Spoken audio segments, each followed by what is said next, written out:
Welcome back to Physics Exam Prep. In this lesson, we're looking at a medium-level energy question. The algebra itself isn't too bad. What makes it tricky is that it involves two sets of data.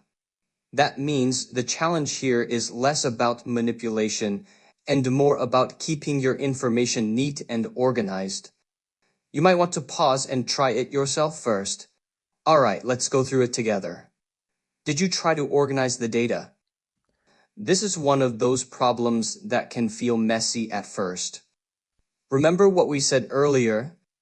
Whenever you meet an energy problem, start by grouping information into energy gain and energy loss.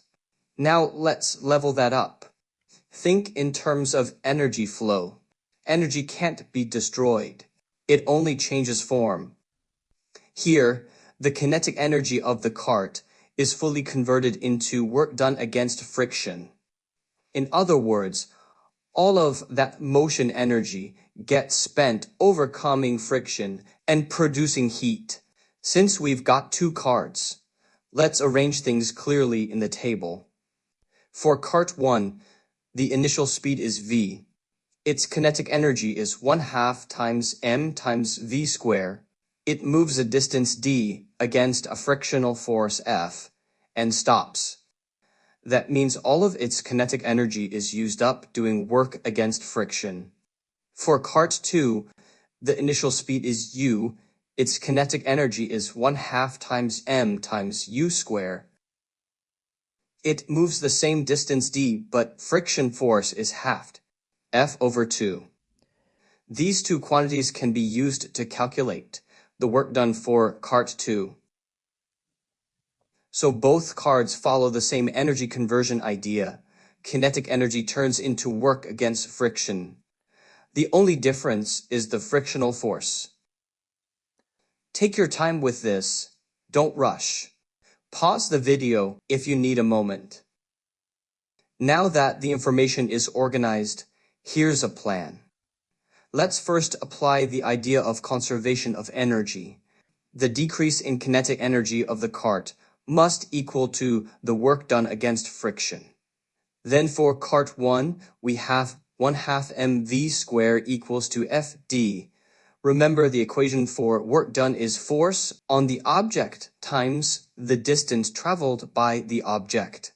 Similarly, for cart 2, we have 1/2 times m times u squared equals to F over 2 times d. And the question is asking for u in terms of v, and it's basically asking for the ratio of u and v. So let's just compare the two equations to find the ratio. Let's walk through step by step. First, write down the two equations according to conservation of energy. Next, divide the first equation by the second equation and simplify the terms. And we get the ratio of v and u. And rearrange it.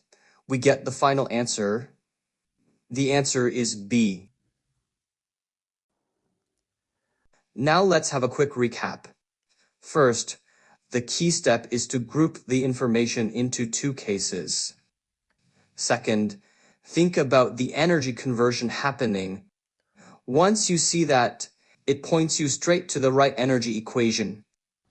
If you didn't attempt it earlier, now's a good time to cover my working and try it yourself. It's a great practice for building confidence with this style of exam problem.